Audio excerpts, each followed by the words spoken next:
Pawb yn iawn? Da chi'n cael siarad, tylech masgia, mae'n iawn, gwch chi ddeud rhywbeth. Helo pawb. Croeso cynnes i Carsalen bore yma, croeso cynnes i pawb sydd yma yn y stafell. Mae yna griw bach yn ni yma heddiw yma, achos mae'n siŵr mae yna lot o bobl ar ei gwyliau, ond mae'n hyfryd ydi cael ymuno efo'n gilydd ar fore Sul fel heddiw. A croeso cynnes i chi sy'n gwylio adra hefyd, os da chi jyst ymuno yn ni ar-lein fel arfer, neu am ryw reswm methu dod yma, neu bod chi ar eich gwylio ar hyn o bryd. Bore da i chi, bore da Rhys Ymena. Gobeithio bod chi'n gwylio, neu siŵr bod ni'n bihafio. Gobeithio bod chi'n cael gwylio braf hefyd ac yn cael brec da. Gynnu ni bach o treat ychwanegol i chi bore yma. Dwi'n gwybod sy'n pobl llaw i fyny pwy yn y stafell sydd wedi bod yn gwylio'r Olympics. Pwy sydd wedi bod yn gwylio'r Olympics? Dwi'n gwybod mae dad wedi bod yn gwylio dim byd eblaw'r Olympics. Mae dad yn expert ar bod math o beth o'n fel modern pentathlon a bod dim. Na, dwi wedi bod yn mwynhau y coverage. A un peth sy'n really cool am y coverage ydy, yn yr studio BBC mae gen nhw'r graphics amazing ma does. Ond dwi'n gwybod os ydych chi wedi gweld fatha behind the scenes efo'r green screens mae i gyd. Wel, mae gen ni bach o behind the scenes green screen action yn mynd ymlaen mae bore yma. Os ydych chi adra mae'n amlwg, os ydych chi'n ystafell illa ddim, mae Cadi heddiw yma di gwisgo fleece gwyrdd i ddod yma bore yma. So, ar ryw bwynt yn yr addoliad fydd Cadi yn mynd yn fatha fydd jumper Cadi neu bod math o liwia. So, triwch byd cael eich distractio gormod gan hynna. Ond y peth pwysig ydy, da ni yma bore yma, da ni i addoli'r arglwydd fo'n gilydd. Yma John mynd i fod yn agor y gair i ni hwyrach ymlaen bore yma. So da ni'n edrych ymlaen yn fawr i weld beth gan John i rannu efo ni. Os da chi eisiau ymuno efo fi i godi, mae canu bore yma, tu ôl yr masgia yn amlwg ar hyn o bryd. Fel sydd wedi cael ei ddeud, dwi'n meddwl i'r rhai o'ch chi sy'n gweld ar Facebook a stwff, mae'r canllawiau wedi newid chydig bach gan y Llywodraeth, ond does am canllawiau penodol ar hyn o bryd ar gyfer eglwysi a beth i'r rheola. So, da ni'n cadw pethau'r un fath ar hyn o bryd, ond gawch chi ganu tu ôl eich masg bore yma, os da chi'n gyffyrddus i wneud hynna. So, os da chi eisiau sefyll, mi ni jyst cael addoli efo'n gilydd.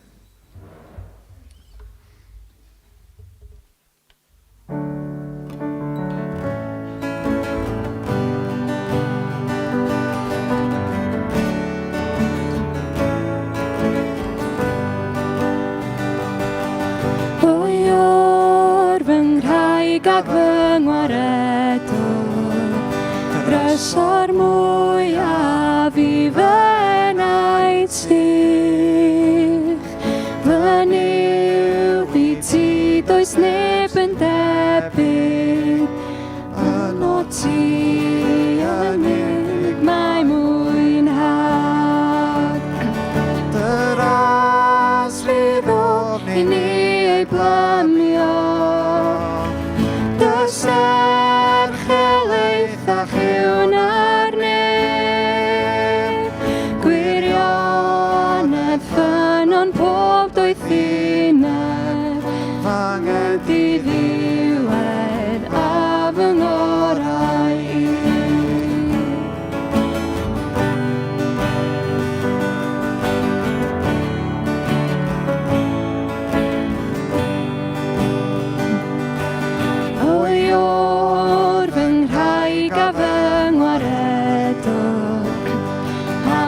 Ffynwr cryf yng nghalon gwan, fy nhled I frwydro gyda'r twyllwr, yn ariannu o'i flaen ei seithau casg. Fy nghannar gelyn o fy nghwmpas, fy ngobaith pan Gweddiau ddaw, llawenydd pan y cwyd treialon a dy ffyddlon noddfa yn y nos.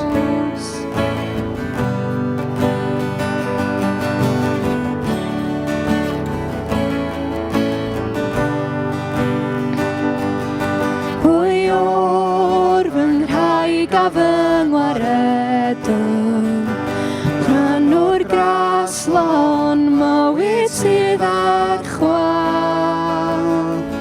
Fy mai am croesrwyd ar dy ysgwydd, dioddef gweud dim marw yn fy lle. Cyfodau trechwyd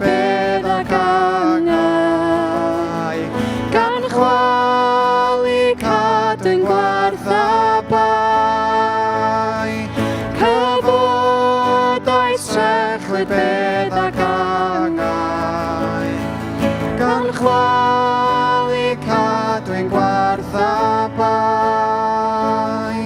O'i o'r fy nghraig a fy ngwaredwr, boed I fy nyddiau o'r rhagodi ti.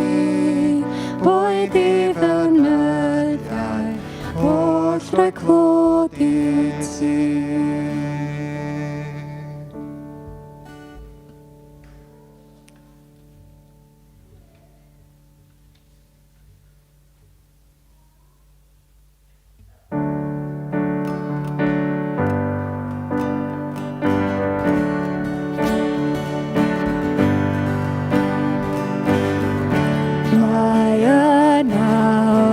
Sefri, ti hwn ti bob peth hyd, lle ddawr rhyw ddydd holl blant y ffydd I foli Duw. I'r mapau gan nhw'n gan, yr oen sy'n pyr o'n lan, a ddewid gras i'r hai a greu, ein prynwr yw. Clywch floedd o'r llais a'r nef, ein moliant iddo ef, a teiniau'r clod drwy lysoedd byw, gan lenwi'r men. Gogoniant grym a chlod, a nerth a diolch o, i'n harglwydd byw ei deyrnas wyl, daw byth I ben.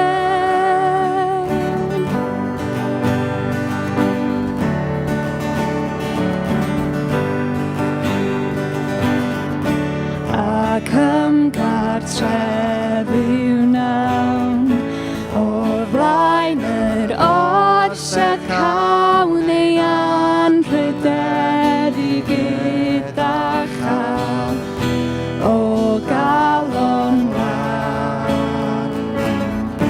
Ni fydd un deigryn mwy, na dioddef na'r un clwy, yr oen yn gael ar ei brau, teyrnas yw nawn. Clywch floedd o'r llais a'r nef, ein moliant iddo ef, a teiniau'r clod drwy lysoedd bydd, gan lenwi'r men. Gogoniant grym a chlod, a nerth a diolch o, i'n harglwydd byw ei deyrnas wyl, daw byth I ben.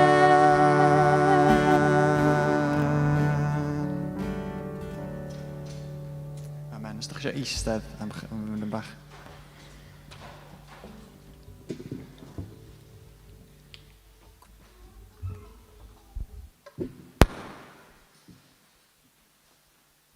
So cyn I ni mynd ymlaen I ganu'r can ola o'r addoliad bore yma, mae yna cwpl o ddarlleniadau mae John di gofyn I fi ddarllen bore yma. So mae'r cynta yn dod o Salm 22, a dwi'n mynd I fod yn darllen yr 18 adnod cynta o'r salm yna. So mae'r salm yn deud fel hyn. Fy nyw, pam wyt ti wedi troi dy gefn arna I? Dwi'n griddfan mewn poen, pam wyt ti ddim yn fy achub I? Fy nyw, dwi'n galw arna ti drwy'r dydd, ond ti ddim yn ateb. Dwi'n dal ati drwy'r nos heb orffwys o gwbl. Ti ydy'r Duw sanctaidd, rwy ti'n eistedd ar dy orsedd ac yn derbyn mawl pobl Israel. Ti oedd ein hyniafioedd ni yn ei drystio, roedden nhw'n drystio di a dyma ti'n eu hachub nhw. Dyma nhw'n gweiddi arna ti a llwyddo I ddianc, roedden nhw wedi dy drystio di a chawson nhw moesiomi. Dwi'n neb, prif ydw i, nid dyn. Dwi'n cael fy wfftio gan bobl am dirmygu. Dwi'n destun sport i bawb. Maen nhw'n gwneud stymiau arnau ac yn ysgwyd eu pennau. Mae wedi trystio'r arglwydd, felly gadewch i'r arglwydd ei achub a'i ollwng yn rhydd. Mae mor hoff ohono. Ti ddaeth fi allan o'r groth. Ti wnaeth i mi deimlo'n saff ar fron fy mam. Dwi wedi dibynnu arna ti o'r dechrau cyntaf. Ti ydy fy niw i ers i mi gael fy ngeni. Paid cadw draw, mae helyntio'n gerllaw a does gen i neb i'm helpu. Mae teirw o'n nghwmpas yn bob man, mae teirw cryfion basian yn fy mygwth.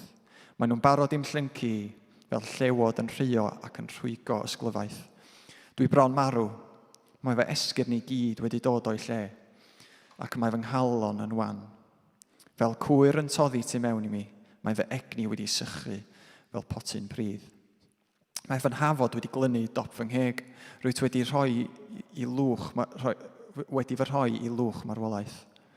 Mae cwn wedi casglu am cwmpas, criw o fwlis yn cael amdana i, ac yn fy nal i lawr gerfydd fy nwylo am traed. Dwi'n ddim byd ond swp o esgyrn, ac maen nhw'n syllu arna i a chwerthin. Maen nhw'n rhannu fy nilla rhyngddyn nhw ac yn gamblo am fy nghrys. So fel o'n i'n deud, hwnna ydy'r darlleniad cyntaf o'r yma, a fyna darlleniad arall yn hwyrach ymlaen o Matthew. So dyna ni ganu un can arall, ac y rheswm dwi wedi dewis y gan yma. Mae'n gan eitha tawel, can gymharol newydd, mae lot o bobl ella ddim yn ei nabod hi. Ond mae'r gitgan yn dweud fel hyn, fy arglwydd am Duw, dy wirionedd di am gwnaeth yn rhydd, caf weld dy wedd rhyw ddydd. Gwirionedd yna, yr efengil yna, yr gwirionedd yna o bod Duw yn caru ni, just fel ydyn ni, bod Duw wedi anfon Iesu i farw drosto ni, a bod o'n cerdded bob dydd efo ni, bod o'n rhoi yr ysbryd glân i ni. Dyna di rhai o'r gwirioneddau, da ni'n gwybod am yr arglwydd. Mae'r Beibl yn llawn dydy gwirioneddau a ddewidion am Dduw. A da ni'n cael edrych ymlaen i weld ei wedd rhyw ddydd. So wrth i ni ganu hon bore yma, jyst i ni feddwl am hynny, jyst y syniad o cael gweld gwedd Duw rhyw ddydd, a gweld gwedd Iesu rhyw ddydd, yn gwybod be maen nhw wedi gwneud drosto ni. Da ni'n cael rhyw fath o brofi hynna heddiw yma, ond dychmygwch y dydd pan da ni'n cael profi hwnna i'w holl gyflawnder. So os da chi eisiau sefyll efo fi i jyst canu'r can ola yma.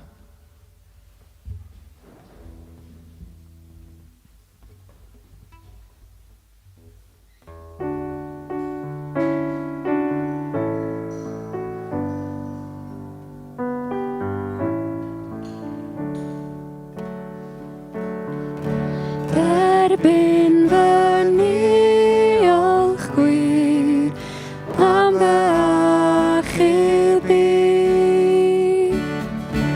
Rhofi fy hun yn llwy i foli denw di. Tywyllais di dy wain i'n puro i. Fy mhechod i am gwarth a roddwyd arna ti.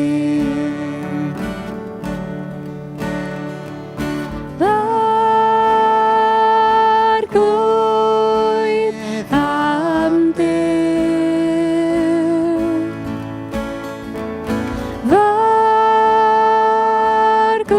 Arglwydd am Duw.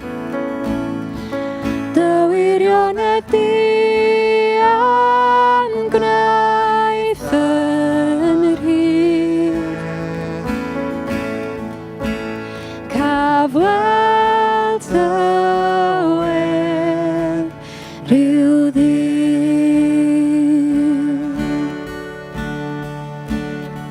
Gras a thlig ar y thrad, maddeuant am bob bai. Ti yw fy ngobaith i, dy gariad sy'n ddidrai. Ein harglwydd am Duw wyt ti, pedair nasti. Greler dywall ysbryd yn fy mywyd i. Far glwyd am Dydd. Far glwyd am Dydd. Dy wirionedd i am gwnaeth yn rhydd. Cafwel dywed rhyw ddydd.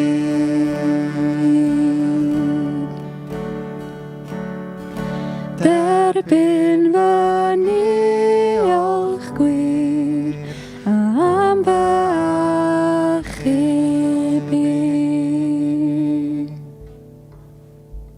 Ia, o Dduw, dim ond diolch sydd gennym ni. Sgynnon ni ddim byd arall i roi, sgynnon ni ddim byd arall i gynnig. Dim ond diolch. Diolch am yr hyn ti wedi gwneud dros ni. Diolch i ti am ein hachub ni. Diolch i ti am ein cynnal ni. Diolch i ti am ein arwain ni. Diolch i ti am gymaint.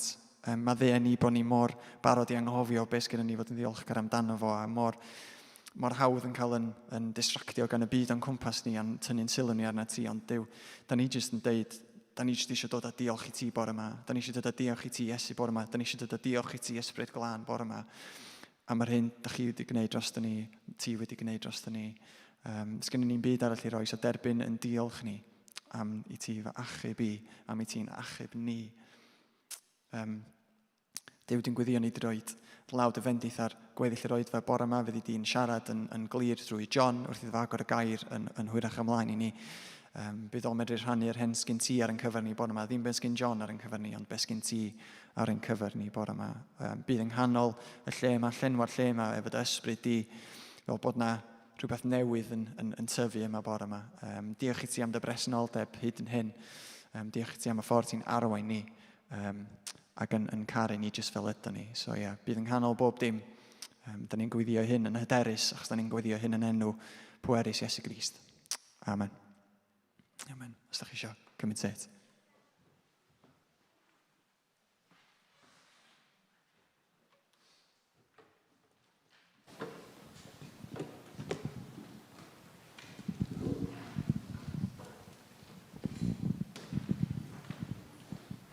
Wel, helo, smai.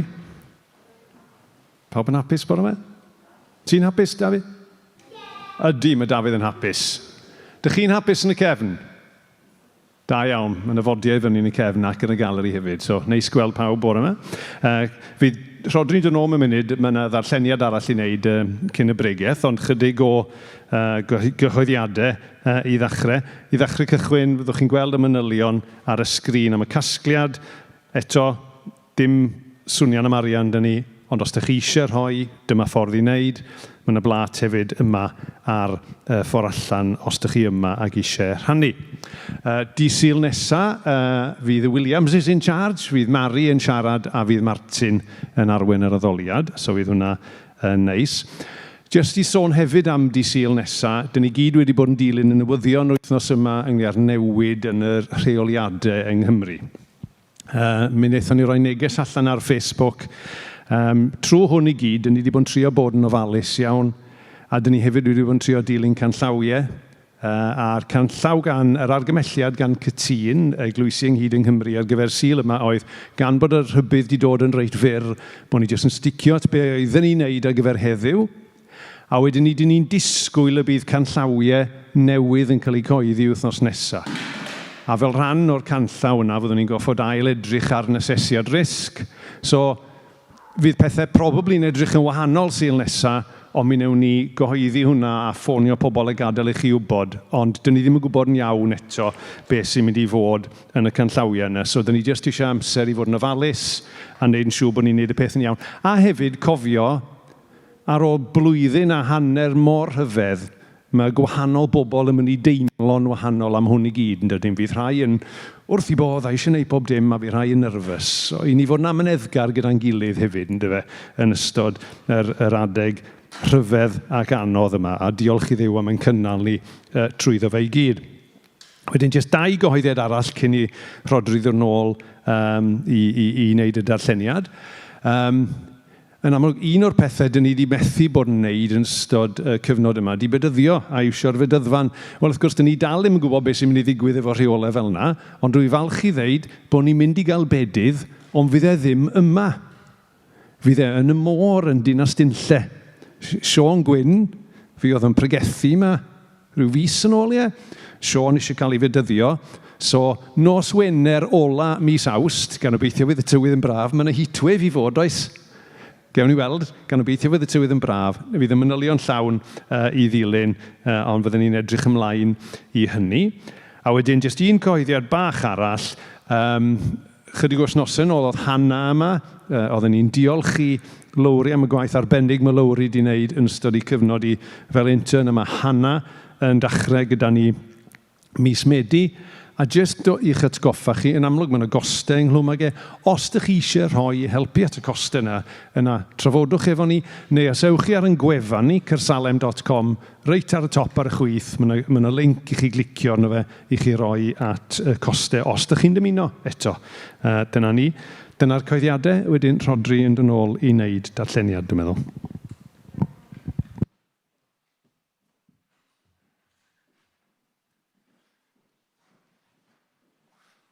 Close-up, nice, diolch Sean. So mae'r ail darlleniad, mae John wedi gofyn i fi ddarllen yn dod o Matthew 27, ac adnodau 32 i 50, a mae'r adnodau cyfarwydd iawn yn deud fel hyn. Ar ei ffordd allan, daeth dyn o Cyrene o'r enw Seimon i'w cyfarfod, a dyma'r milwr yn ei orfodi i gario croes Iesu. Ar ôl cyrraedd y lle sy'n cael ei alw yn Golgotha, sef lle y benglog, dyma nhw'n cynnig diod o win wedi ei gymysgu gyda chyffur chwerw Iesu, ond ar ôl ei flasu gwrthododd Iesu ei yfed. Ar ôl ei hoelio ar y groes, dyma nhw'n gamblo i weld pwy fyddai'n cael ei ddillad. Wedyn, dyma nhw'n eistedd i lawr i gadw golwg arno. Roedd arwydd uwch ei ben yn dweud beth oedd y cyhuddiad yn ei erbyn. Dyma Iesu, brenin yr Iddewon. Cafodd 2 leidr ei croesoelio ar un pryd, un bob ochr iddo. Roedd y bobl oedd yn pasio heibio yn gwneud sbort am ei ben, ac yn hyryddio enllibion ato. Felly, ti sy'n mynd i ddinistio'r deml ei adeiladu eto fewn 3 diwrnod, tyrd yn dy flaen, achub dy hun, tyrd i lawr o'r groes yna os mai ti ydi mab Duw go iawn. Roedd y prif offeiriad ar arbenigwyr yn y gyfraith a'r arweinwyr Iddewig eraill yno hefyd yn cael sbort ymhlith ei gilydd. Roedd e'n achub pobl eraill y medden nhw, ond dydy e ddim yn gallu achub ei hun. Beth am iddo ddod i lawr oddi ar y groes yna, os mai brenin Israel ydy e. Gwnawn ni gredu wedyn. Mae'n dweud ei fod yn trystio Duw, gadewch i ni weld Duw ni achub. Oni doedd e'n dweud ei fod yn fab Duw. Roedd hyd yn oed y lladron gafodd ei groesoelio gydag e yn ei sarhau a'i enllibio. O ganol dydd hyd 3 gloch a pnawn, aeth yn hollol dywyll drwy'r wlad i gyd. Yna am 3 gloch gwaeddodd Iesu'n uchel, Eli, Eli, lema sabachthani, sy'n golygu, fy niw, pam wyt ti wedi troi dy gefn arna i. Pan glywed rhai o'r bobl oedd yn sefyll yno hyn, medden nhw, mae'n galw ar y proffwyd Elias am help. Dyma un o'n nhw'n rhedeg ar unwaith i nôl y sbwng a'i drochi mewn gwyn sur rhad. Yna fe'i cododd ar flaen ffon i'w gynnig i Iesu ei yfed. Ond dyma'r lleill yn dweud gad lonydd iddo i ni gael gweld os daw Elias i'w achub. Yna, ar ôl gweiddi'n uchel eto, dyma Iesu'n marw. Gret. Mae John yn mynd i ddod ymlaen i agor y gair i ni. Diolch, John.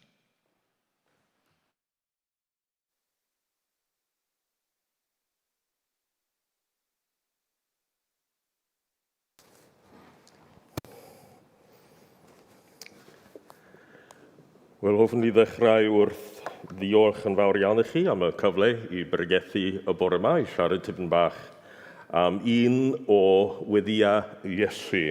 A dyma'r cyfres ar gyfer mis Awst, ac ro'n i'n hapus iawn i dderbyn y gwahoddiad i cymryd rhan Ac roeddwn ni'n tueddu tuag at, wel, ddwy weddi yn y rhestr o weddiau, y weddi hwn yn Matthew, ac hefyd gweddi Iesu yng Ardd Gethsemane hefyd.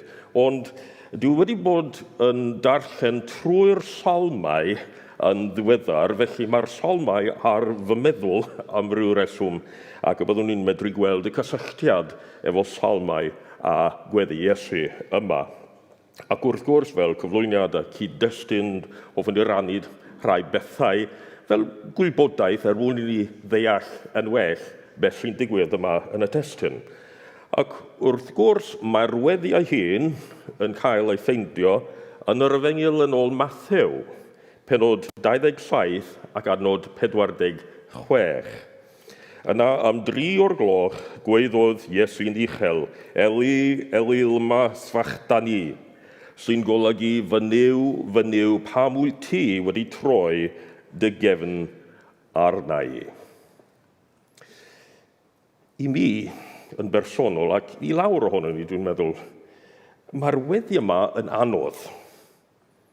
Mae'n anodd pan da ni'n clywed geiriau fel hyn, bod Iesu yn dweud fel gweddi, fy niw, pam wyt ti wedi troi dy gefn arna i. Mae'n llawn pathos, yn llawn tristwch, poen, gwewyr, ac hyd yn oed anobaith Iesu yn y testun yma, o leia ar olwg cyntaf. Dyma beth da ni'n meddwl. Dydy hwn ddim yn swnio fel Iesu? Y Iesu bod ni'n gweld yn yr Efengylau? Fy niw, pam wyt ti wedi troi dy gefn arna i? Mae'r weddi fer yma yn un o 7 gair ola Iesu ar y groes. Ac wrth gwrs, da ni'n siarad am y 7 gair ola Iesu cyn y Pasg, enghraifft. Ac mae'r testun yma heddiw yn Matthew, a da ni'n ffeindio'r un testun yn yr Efengyl yn ôl Marc, yn y 4 o'r 7 gair ola Iesu. Ac wrth gwrs, yn syth, mae'n glir bod y gysylltiad rhwng gweddi Iesu yma yn Matthew ac Marc hefyd a Psalm 22. Mae'r cysylltiad yma yn glir iawn, ac y byddwn ni'n edrych ar beth sy'n digwydd yma nes ymlaen.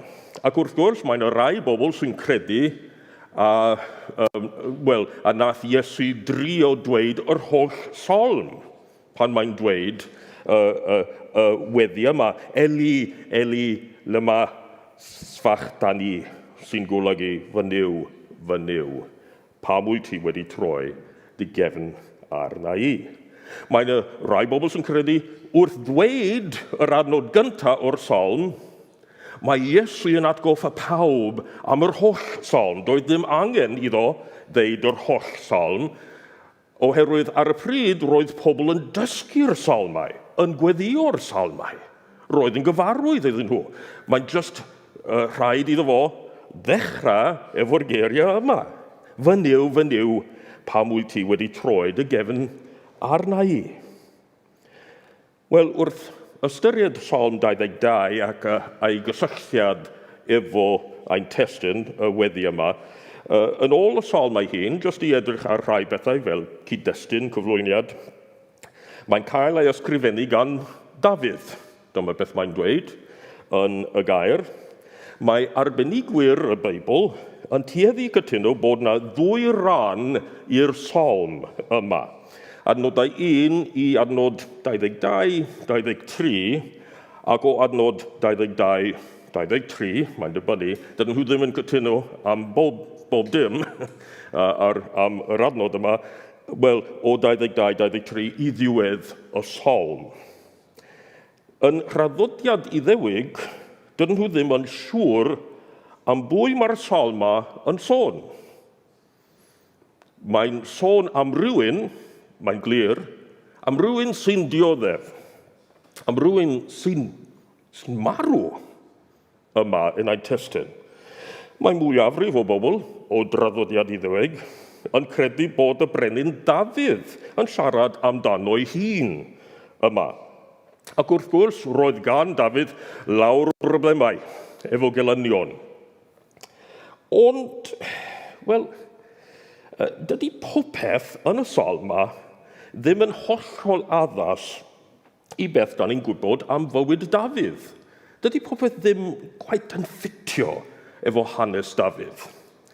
Hefyd, yn rhai traddodiadau Iddewig, mae'n nhw'n gweld y cysylltiad rhwng y frenhines Esther nes ymlaen ar ôl Dafydd a'r Salm yma. Wel, beth bynnag, mae'n glir bod Iesu yn honni ac yn ymuniaethu ar Salm yma a beth mae'n dweud, ac mae o'n mewn ffordd i eraill weld yr un peth. Mae'n dweud yn uchel, roedd pawb yn medru glywed bod Iesu yn meddwl am Salm 22 ac yn arbennig anod 1. Wel, wrth edrych ar weddi Iesu yma ar y groes ac ar Salm 22 o safbwynt croeshoeliad Iesu, da ni'n medru gweld 4 peth bod Iesu yn rhoi neu yn dangos i ni. Felly, gawn ni edrych ar y peth cyntaf yma. Trwy ei weddi yma, mae Iesu yn rhoi model i ni. Mae Iesu yn rhoi model i ni. Mae Iesu yn rhoi patrwm i ni ddilyn. Yn arbennig pan da ni'n siarad am weddi, am weddio.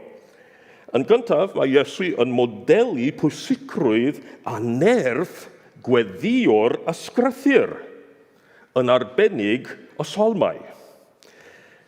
Da ni gyd yn darllen y Beibl mwyn i ni ddysgu mwy am y Beibl, mwyn i ni ddysgu mwy am Iesu Grist ac am ein bywyd Cristnogol. Ond mae'n nerth pan da ni'n gweddio yr ysgrythur, pan da ni'n dweud yn ôl wrth Dduw a'i air ef, yn arbennig efo'r Salmau. Efo'r hogio yn y tŷ ar hyn o bryd, Andy a Cameron, da ni'n cyfarfod bob bore i weddio ac i edrych ar Oswald Chambers, dwi'n hoffi Oswald Chambers, yn bersonol, ac hefyd da ni'n darllen rhai llyfrau.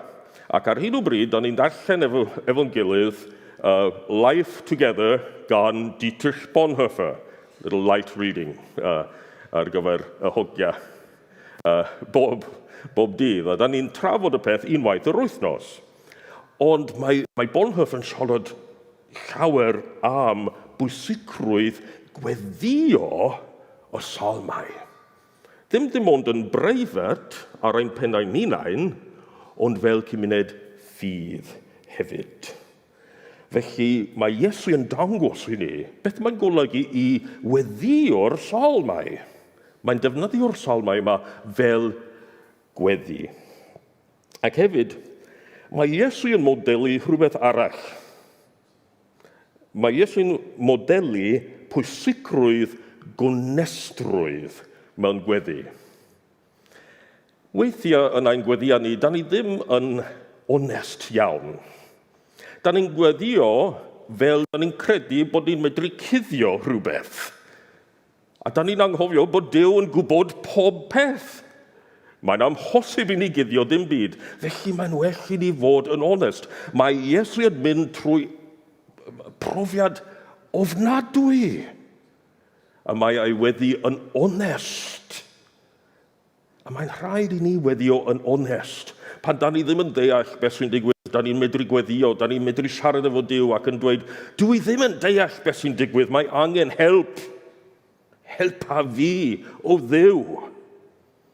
Sgen i ddim syniad beth i wneud. Rhoi doethineb i mi. Rhoi cyfeiriad i mi. O Dduw. Wel, mae'n rhywbeth arall. Yr ail beth yma. Trwy ei weddi, mae Iesu yn ymuniaethu efo ni. Yn dod yn un efo ni. Un efo ein profiad ni. Mae'n ddau beth yn y testyn fy mod i'n dymuno egluro tipyn bach mwy. Yn gyntaf, mae Iesu yn dyfynnu Psalm 22 yn Aramaeg, ddim yn Hebraeg. Mae'r Psalm yma wedi cael ei ysgrifennu yn Hebraeg, ac wrth gwrs mae fersiwn Matthew efo mwy o ddylanwad Hebraeg wreiddiol arno, ond mae yn Aramaeg. Ond beth mae hwn yn golygu? Pan da ni'n siarad am Iesu sy'n dymuno ymuniaethu yn dod yn un efo ni. Wel, mae'n defnyddio'r iaith bod pawb yn gwybod, bod pawb yn ddeall. Wrth gwrs, yn ôl traddodiad liturgiaidd, roedd pawb yn deall y Psalm yn y wreiddiol Hebraeg, ond mae yna rhywbeth pwerus yma am Iesu ddefnyddio fersiwn Aramaeg. Yr iaith bod pobl yn defnyddio o ddydd i ddydd. Mae'n dod â'r profiad i lawr i fod yn rhywbeth nerthol yn meddwl ac yn halon y bobl sy'n gwrando ar ei weddi. Hefyd, trwy ei weddi onest yma yn ystod ei ddioddefaint, mae Iesu yn dangos fod ef yn un ohono ni. Mae Iesu yn un ohono ni. Mae natur Iesu yn anodd i ni ddeall weithiau. Pan da ni'n meddwl bod Iesu yn unigryw, bod Iesu yn dduw cant a cant, ac ar yr un pryd yn ddyn cant a cant. Mae hwn yn anodd iawn i ni ddeall hwn. Mae'n anodd iawn i ni gadw'r cydbwysedd rhwng duwdod Iesu a dynoliaeth Iesu. Mae'n anodd i ni, mae'n anodd i mi weithiau feddwl am sut mae hwn yn bosib a sut mae hwn yn gweithio allan ym mywyd Iesu ac yn ein bywydau ni. Mae gweddi Iesu yma yn problematig. Felly, pan da ni'n meddwl am dduwdod Iesu, a mae pobl yn gofyn y cwestiwn yma, sut mae'n bosib i dduw droi a gefn arno ei hun? Sut mae hwn yn bosib? Sut mae'n bosib i Iesu dweud hwn?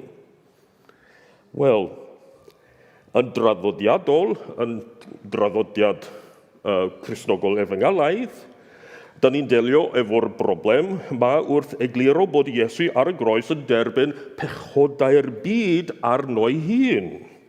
A dydy'r tadnefol a sanctaidd ddim yn edrych ar bechod. Ac wrth gwrs mae pobl fel Paul yn dweud pethau sy'n cefnogi'r syniad yma. Ail Corinthiaid penod 5 ac adnod 20. Naeth Iesu ddim pechu, ond dyma Duw yn ei wneud o'n offrwm dros bechod ar ein rhan ni. Ac hefyd yn Galatiaid, penod 3 ac adnod 13, roedd y gyfraith yn ein melltithio ni. Roeddwn ni i gyd yn gaeth.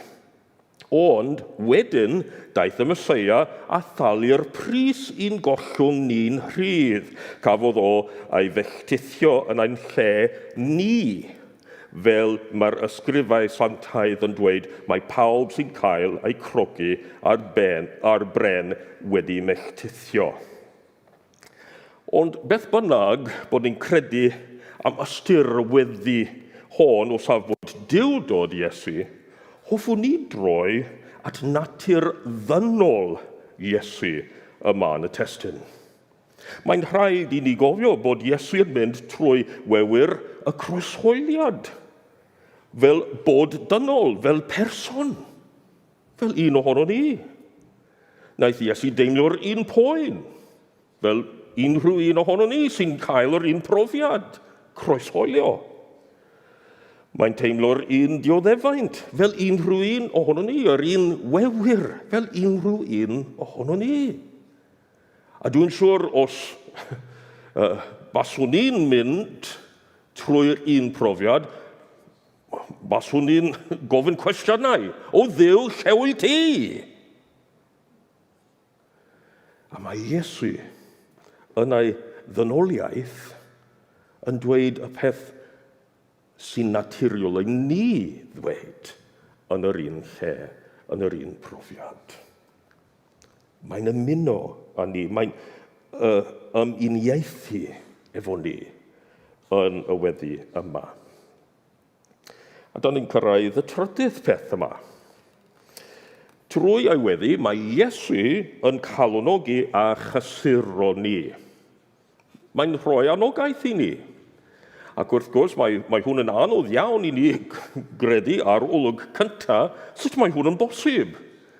Mae'r hanes yma, mae'r stori yn drist. Mae'n ofnadwy. Pan da ni'n gweld beth sy'n digwydd efo'r person, y Mesaia yma yn Psalm 22, ac hefyd efo Iesu ar y groes yn Matthew ac yn yr Efengylau eraill. Wel, sut mae Iesu yn rhoi anogaeth i ni trwy ddefnyddio'r psalm yma? Wel, dwi'n meddwl bod Iesu yn rhoi anogaeth i'r disgyblion ac i ni hefyd trwy dangos cyflawniad proffwydoliaeth yr Hen Testament ynglyn â'r Mesaia.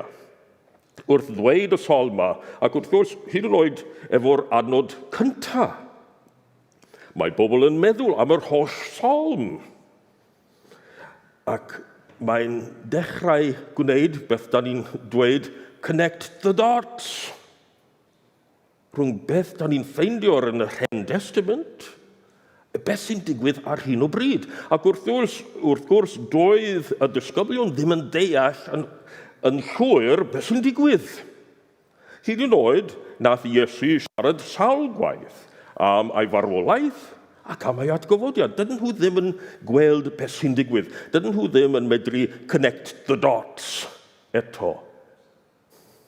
Wel, roedd y mwyafrif ohonyn nhw i ffwrdd. Doedden nhw ddim yno pan gaeth Iesu ei groeshoelio.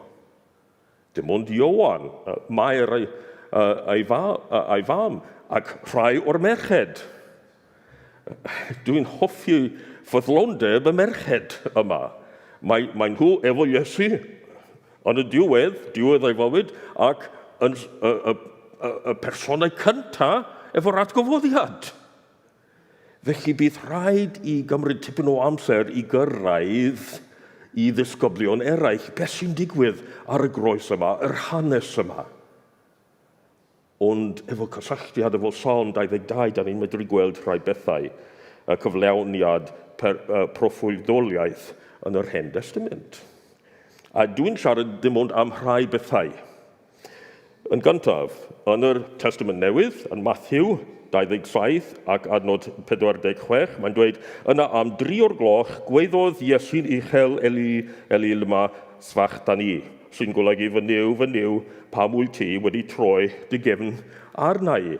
Mae'n rhyfeddol bod Iesu'n medru dweud unrhyw beth o gwbl, efo popeth sy'n digwydd efo fo. Ond mae'n dweud hwn, ac da ni'n mynd i Psalm, ac adnodau 1 a 2. Fy niw, pam wyt ti wedi troi dy gefn arna i? Dwi'n griddfan mewn poen, pam wyt ti ddim yn fy achub i? Fy niw, dwi'n galw arna ti drwy'r dydd, ond ti ddim yn ateb. Dwi'n dal ati drwy'r nos, heb orffwys o gwbl. Mae'n ddiddorol iawn ar y dydd yma, pan caeth Iesu ei groeshoelio, roedd yn ddydd ac yn nos ar yr un pryd.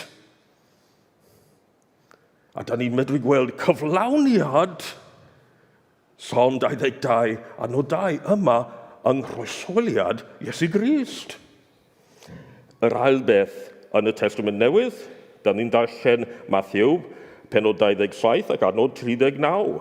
Roedd y bobl oedd yn pasio heibio yn gwneud sport am ei ben ac yn hyrddio enllibion ato. A mae Beibl Cymraeg Newydd yn cyfieithu'r un peth fel hyn. Roedd y rhai oedd yn mynd heibio yn ei gablu ef yn ysgwyd ei pennau. Mae hwn yn digwydd yn ystod croeshoeliad Iesu. Ond dyma beth mae Psalm 22 ac adnod 7 yn dweud. Dwi'n destyn sport i bawb, mae'n hwn gwneud ystymiau arna i ac yn ysgwyd ei pennau. Mae'n fel y psalmydd yn wneud report yn fyw o'r croeshoeliad. Y trydydd peth yma, yn Matthew 27 ac adnod 43, mae'n dweud ei fod yn tystio Duw, gadewch i ni weld Duw yn ei achub o, ond nid oedd o'n dweud ei fod yn fab Duw. Ac yn Marc, penod 15 ac adnodau 29 i 30, mae'n dweud, roedd y bobl oedd yn pasio heibio'n gwneud sport am ei ben ac yn hyrddio enchibion ato. Felly ti sy'n mynd i ddinistrio'r deml a'i hadeiladu eto o fewn 3 diwrnod, tir yn dy flaen, achub dy hun oddi ar y groes yma. A Psalm 22, adnod 8, roes ei achos i'r arglwydd, bydded iddo ef ei achu, bydded iddo ef ei waredu oherwydd y maen ei hoffi. Dyma beth mae pobl yn dweud amdano. A mae'r pethau yma yn dod dim ond o Psalm 22. Dyma un reswm pam mae Iesu yn dweud hwn. Psalm 22. Y pumed peth, pan da ni'n meddwl am y croeshoeliad ei hun. Dydy'r Efengylau ddim yn rhoi lot o fanylion am broses croesholio. Mae'n rhoi lot o fanylion am hanes Iesu, ond gan bobl arall, trwy hanes, da ni'n gwybod mwy am beddigwyddodd mewn gwirionedd pan mae rhywun yn cael ei groesholio. Ac hyd yn oed bobl modern sy'n edrych o safbwynt meddygol am beth sy'n digwydd pan mae rhywun yn cael ei groesholio. Gawn ni edrych ar Psalm 22, adnodau 14 i 15. Ydy hwn yn swnio fel croeshoeliad i chi? Y rwyf wedi fy ni hysbyddu fel dŵr, am holl esgyrn yn ymddatod, y mae fy nghalon fel cwyr ac yn toddi o mewn, y mae fy ngheg yn sych fel cragen am tafod yn glynu wrth daflod fy ngenau, y rwyt wedi fy mwrw i lwch marwolaeth.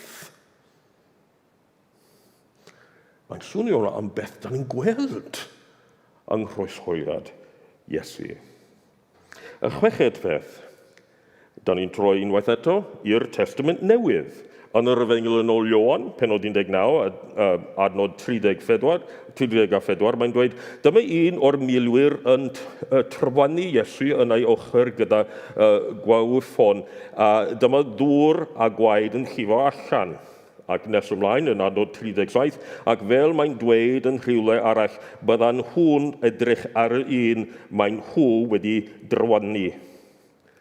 Ond mae Psalm 22, adnod 16 yn dweud, mae cwn wedi casglu o'n cwmpas criw o fwlus yn cael amdana i ac yn fynal i lawr gerfydd fy nwylo am traed.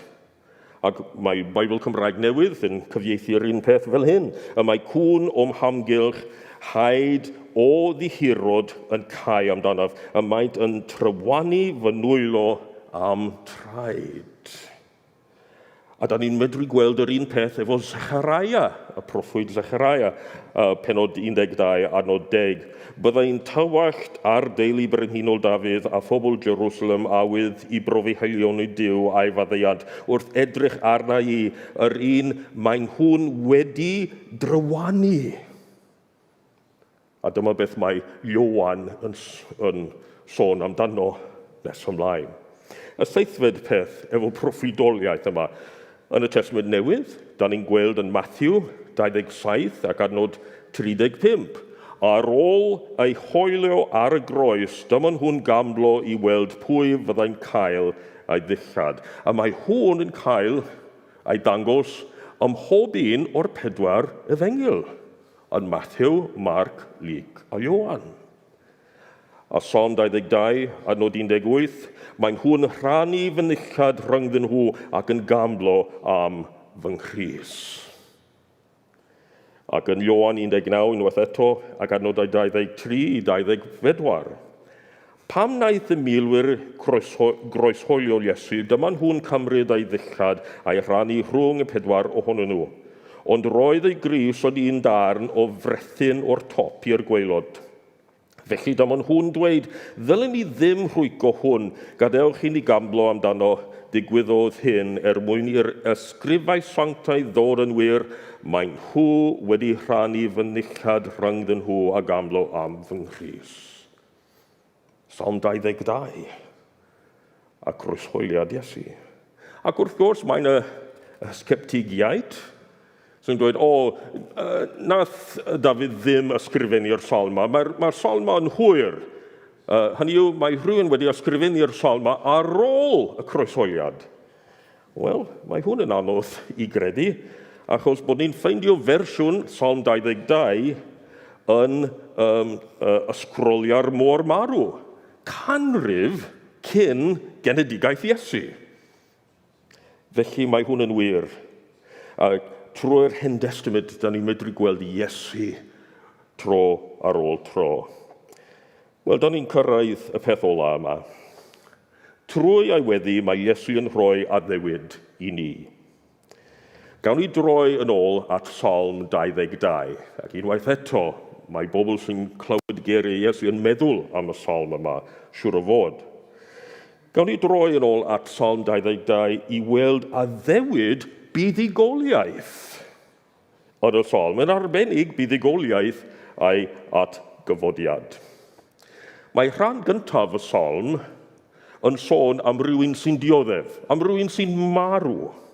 Ond yn sydyn, yng nghanol y psalm, mae gweddill y psalm yn moli Duw am ei ddaioni ac achubiaeth. Mae'n llun o'r atgyfodiad. Yn un rhan, mae'r person yn marw, ond yn sydyn mae'n fyw. Da ni'n medru gweld yn y psalm mae hyn, llun yr atgyfodiad. Ac da ni'n medru gweld pethau eraill yn y testyn. Bydd na dystiolaeth, buddigoliaeth yr un a ddioddefodd i Israel. Psalm 22 ac adnod 23. Ie, chi sy'n addoli'r arglwydd, canwch fawl iddo, chi ddisgynyddion Jacob, anrhydeddwch o. Chi bobl Israel i gyd, safwch o'i flaen mewn rhyfeddodd. Ac yn y Testament Newydd, Actau 2 ac adnod 36 am Rhegeth 4, mae'n dweud, felly dwi am i Israel gyfan ddeall hyn. Mae Duw wedi gwneud yr Iesu naethoch chi a'i groshoelio yn arglwydd a Mesaia.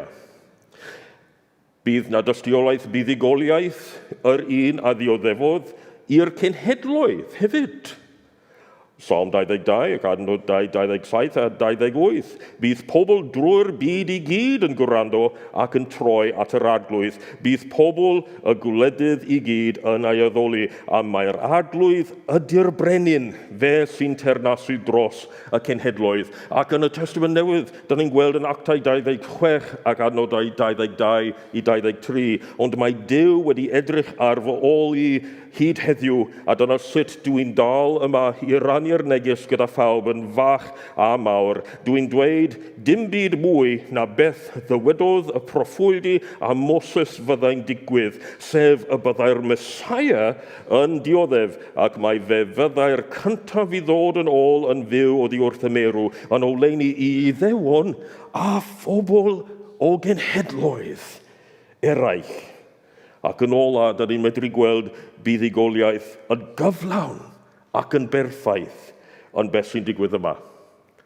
Psalm 22 a ddiwedd y psalm, adnod 31, yn dweud, ie, dweud beth mae wedi wneud. Ac mae Bible William Morgan yn cyfieithu fel hyn, mae fe a wnaeth hyn. Mae Duw wedi gwneud. A da ni'n medru gweld rhywbeth yn debyg yn y Testament Newydd. Yn yr Efengyl yn ôl Ioan, pennod 19 ac adnod 30, ar ôl cael diod, dyma Iesu'n dweud, mae'r cwbl wedi wneud, yna plygodd ei ben a marw. Neu fel mae'r Bible William Morgan yn dweud, gorffenwyd. Tetelestai yn Groeg. Mae wedi ei wneud, fel mae'r psalm yn cloi. A dyma beth mae Iesu yn dweud hefyd. Wedi talu'r dyled yn llawn. A mae yna addewid, maddeuant, buddugoliaeth at gofodiad. Wel, gobeithio bydd gweddi Iesu yn ein gweddi hefyd, mwyn i ni brofi ei fywyd yn ein bywydau ni. Mwyn ei enw. Amen.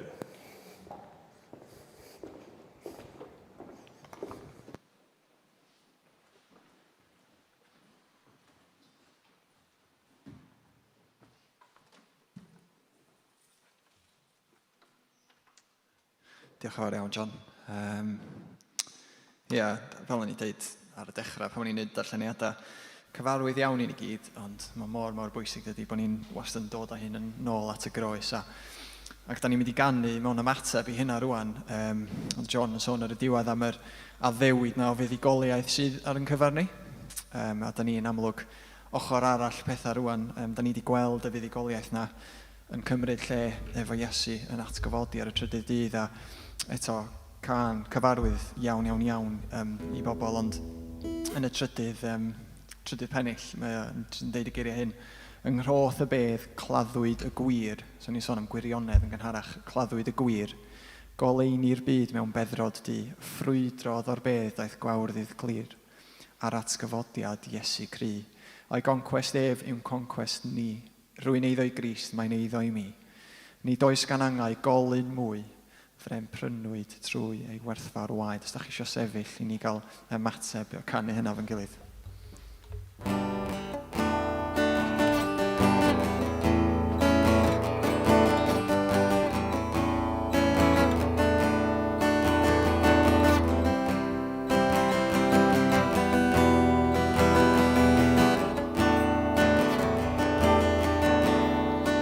Yng Nghrist ei hun mae'n obaith i, ef yng ngoleuni'n erth am can, mewn stormyd llym a sychder blin, fam ddiffyn ydyw yn y tan, a'r ithrol gariad heddwch gwir, sy'n lleddu fodd mewn brwydrau hir.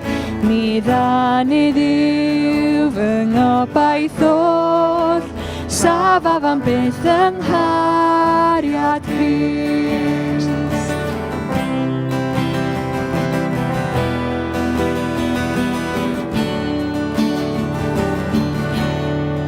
Yng Nghrist ei hun fe wisgodd gnawd, Dyw dod yn atgas gan y byd, cyflawn der nefoedd yma'n dlawd, cyfiawn der Dyw a chariad drud. Fe hoelwyd holl wrth ryfel dyn, wrth groes brennan ei gorff ei hun, yr iawn difau dros bechod Dyw, yma trwy heiliant Crist rwy'n byw.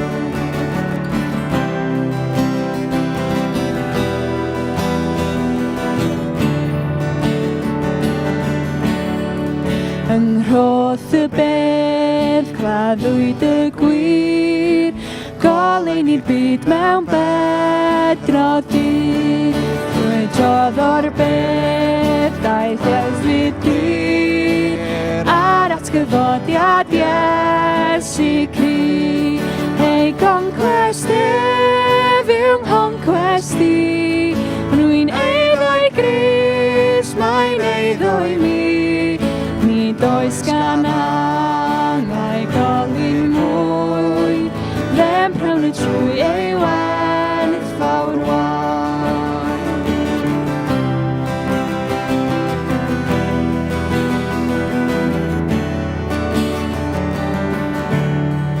Nid ofna fyw na marw mwy, Crist o'r afael angau tlawd, rhwng fy nghenhedliad hyd fy myd, Iesu ar gwydd fy holl gawc, cryfder if yn cyllwyn dyn, rwy'n god